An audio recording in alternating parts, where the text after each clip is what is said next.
Hello friends, स्वागत है आप सभी का आपके अपने चैनल में। जैसा कि हमने लास्ट वीडियो में बात की थी कि वैदिक ज्योतिष में आपकी जन्म कुंडली में जो ग्रह सबसे अधिक डिग्री वाला होगा उसी को आत्मकारक ग्रह माना जाता है।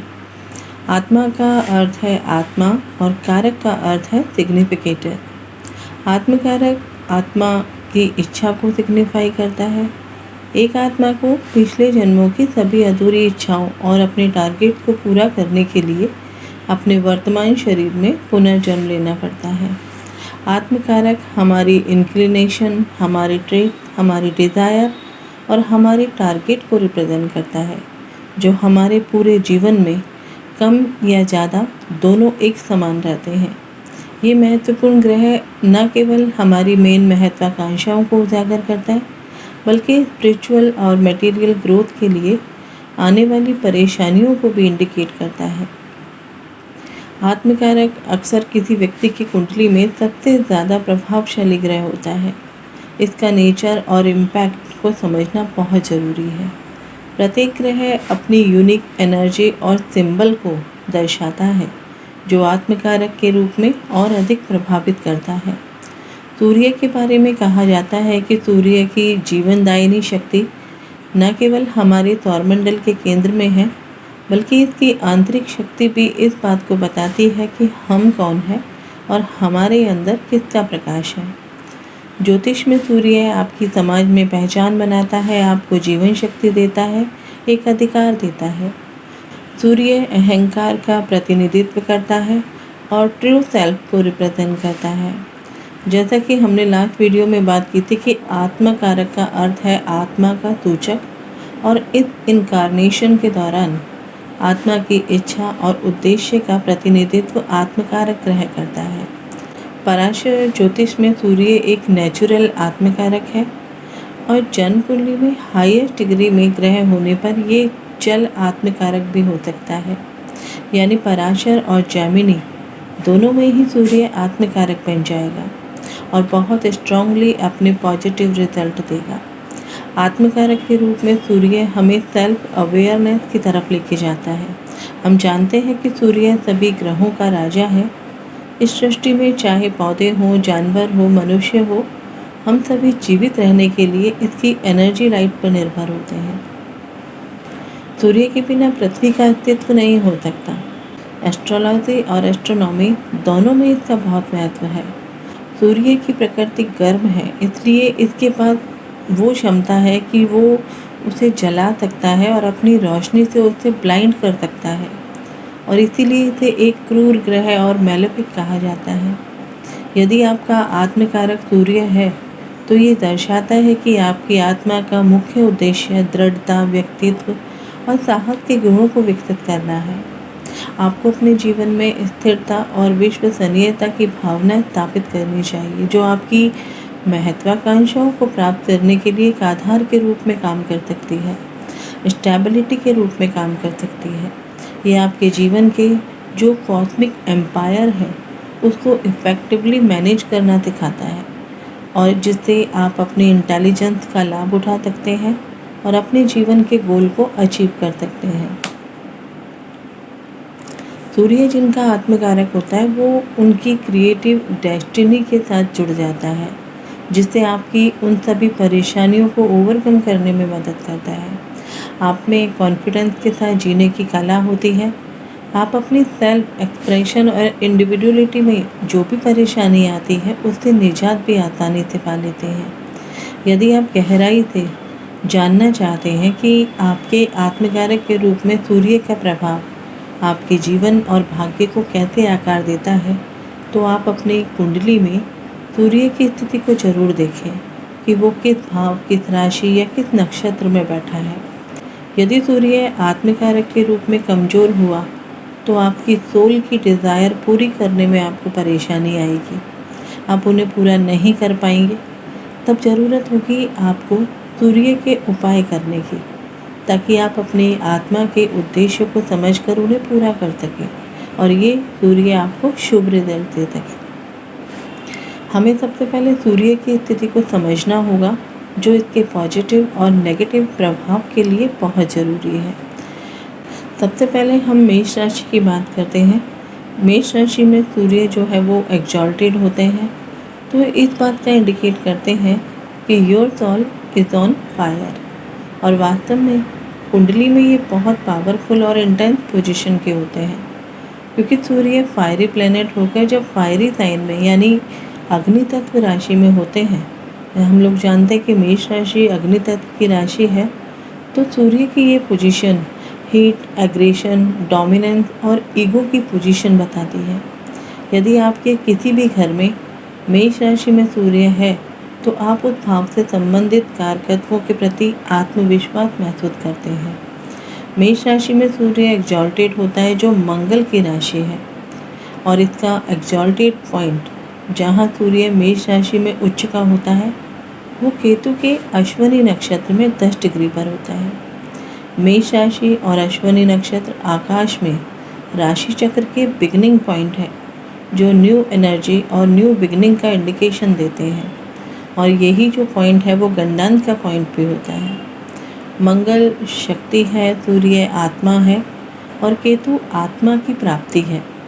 जब ये तीन ऊर्जाएं मिलती हैं तो ये हाई और इंटेंस अमाउंट में हीट और एनर्जी को रिलीज़ करती है। अगर ठीक से चैनलाइज ना किया जाए तो ये विनाशकारी रूप भी ले सकती है। तुला राशि में सूर्य के होने से जीवन में संतुलन की आवश्यकता होती है, क्योंकि तुला राशि ही एक ऐसी राशि है जो ब्रह्मांड में हर चीज़ को बैलेंस करती है। यहाँ सूर्य अपनी नीच राशि में होते हैं, तो ये स्थिति आपको सकारात्मक बनाती है, लेकिन आपको फिकल और को इंडिसिव भी बना सकती है। जिनका भी सूर्य आत्मकारक होता है उनको एक बात समझनी होगी, और तुला राशि में अगर सूर्य है तो आप स्वभाव से अनिर्णायक हैं और एक साधारण सी सिचुएशन में लंबे समय तक रह सकते हैं। लोगों को खुश करने की आपकी प्रवृत्ति है, आप सभी को खुश करना चाहते हैं, लेकिन कभी कभी दूसरों के साथ एडजस्ट होने में परेशानी भी होती है। ऐसे में एक समय आकर आप उन सभी को इग्नोर करना शुरू कर देते हैं। ऐसा इसलिए भी होता है क्योंकि सूर्य किंग है और वो अपने शत्रु शुक्र की राशि में नीच का होता है, और तुला राशि का काम है बैलेंस करना। तो सब कुछ करते करते कभी कभी आपका मन भी परेशान हो जाता है और अपने आप को भला बुरा कहने लगते हैं। सिंह राशि में सूर्य व्यक्ति को कॉन्फिडेंट बनाता है, सेंटर ऑफ अट्रैक्शन भी बना देता है, क्योंकि सिंह राशि सूर्य की अपनी राशि है। ऐसे लोग एम्बिशियस होते हैं, लॉयल होते हैं, प्रोडक्टिव होते हैं और दिल से उदार होते हैं और जीवन को शानदार तरीके से जीना चाहते हैं। आप एक सफल व्यक्ति हैं और अपने टारगेट को हासिल करने की इच्छा भी रखते हैं। प्रोफेशनल लाइफ में आप सेंटर ऑफ अट्रैक्शन बनना पसंद करते हैं। आप किसी भी विषय पे बात कर सकते हैं और किसी के साथ भी रिश्ता बना सकते हैं। आप अपनी बातचीत करने से सामने वाले को सहजता का एहसास भी करा सकते हैं।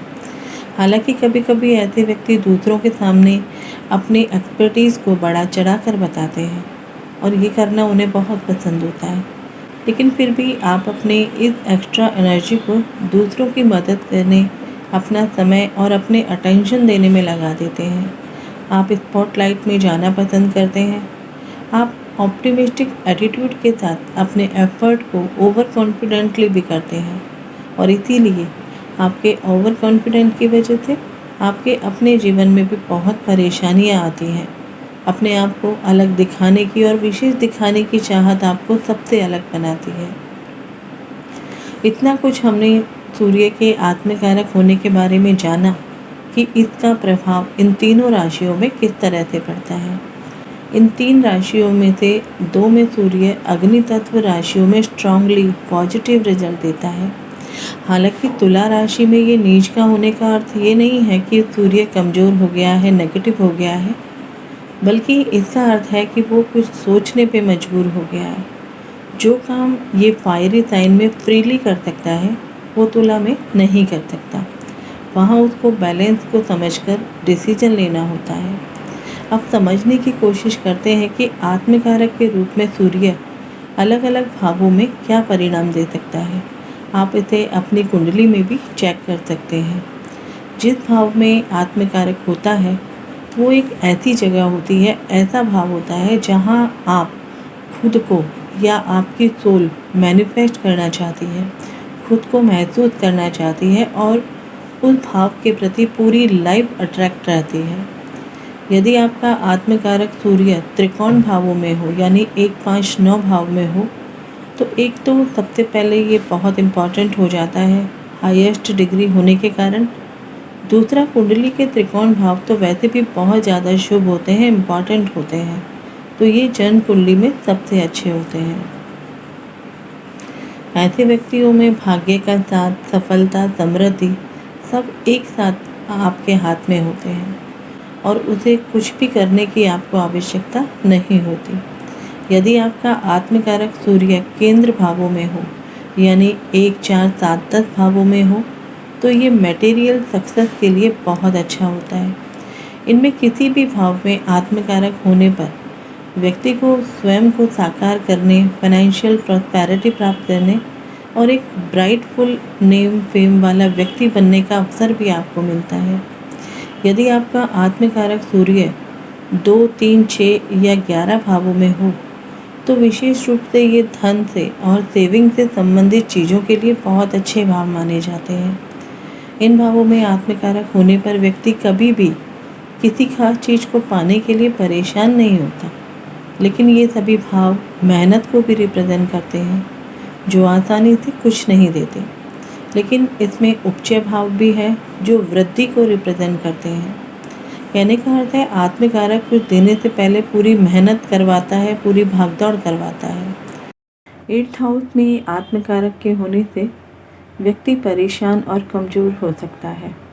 ये व्यक्ति के जीवन में इंटेंस और इन्फॉर्मेटिव एक्सपीरियंस लेकर आ सकता है। इस भाव में आत्मकारक जो आत्मा की यात्रा और उसकी गहरी इच्छाओं का प्रतिनिधित्व करता है। 8th भाव चेंज को, सीक्रेट को, हिडन मैटर को, इनहेरिटेंस को और ऑकल्ट नॉलेज से जुड़ा हुआ होता है।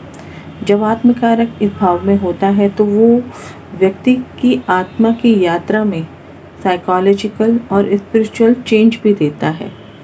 ये भाव ऐसे व्यक्ति को इंगित करता है, इंडिकेट करता है जो रहस्यों को उजागर करने में या कुछ रिसर्च और गुप्त विषयों में लगे रहने के लिए भी आकर्षित करता है।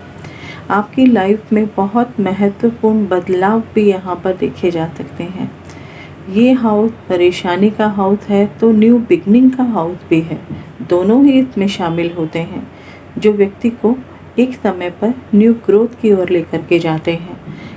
आत्मा की इस यात्रा में व्यक्ति के जो डर होता है, एक जो फियर होता है और साथ ही बहुत सारी ऐसी छिपी हुई चीज़ें होती है जो यहाँ पर शामिल होती हैं।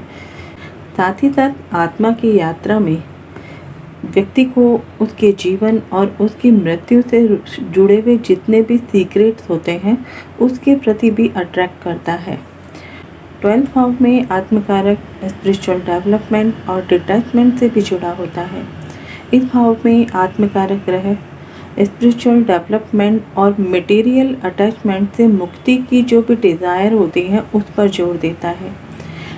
व्यक्ति को सभी प्रकार की सुविधाओं से आनंद मिलेगा। इसके अलावा यदि आपकी कुंडली में बृहस्पति, बुध और शुक्र भी स्ट्रॉन्ग पोजीशन पे है तो ऐसे व्यक्ति बहुत ज्ञानवान होते हैं, क्योंकि इन तीनों की जब भी स्ट्रॉन्ग स्थिति होती है तो ऐसे इंसान पर देवी सरस्वती की कृपा भी होती है। ऐसे व्यक्ति सॉलिट्यूड और स्पिरिचुअलिटी में भी विश्वास करते हैं। चिंतन और मनन के माध्यम से अपनी आंतरिक शक्ति का उपयोग कवच के रूप में करने में सक्षम होते हैं। ऐसे व्यक्तियों को नींद की समस्या भी बहुत ज़्यादा देखी जा सकती है। व्यक्ति की जो कल्पना होती है, उसकी जो रचनात्मक गतिविधियाँ होती हैं, ऐसी चीज़ों की कल्पना करने की क्षमता जो होती है वो भी ऐसे व्यक्तियों में बहुत ज़्यादा देखी जाती है। कई लोगों को ये चीज़ें बिल्कुल समझ से परे लगती हैं जिनके भी आत्मकारक का 12th हाउस में होते हैं। इस तरह आप अपने आत्मकारक सूर्य को समझ सकते हैं।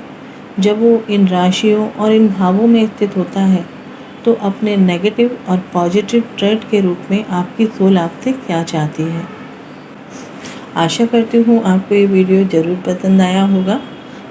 तो वीडियो को लाइक करें, शेयर करें और चैनल को सब्सक्राइब जरूर कर लें। मिलते हैं एक और इंटरेस्टिंग ज्योतिष की नई जानकारी के साथ। तब तक अपना और अपने परिवार का ख्याल रखें, सुरक्षित रहें। जय हिंद, जय भारत।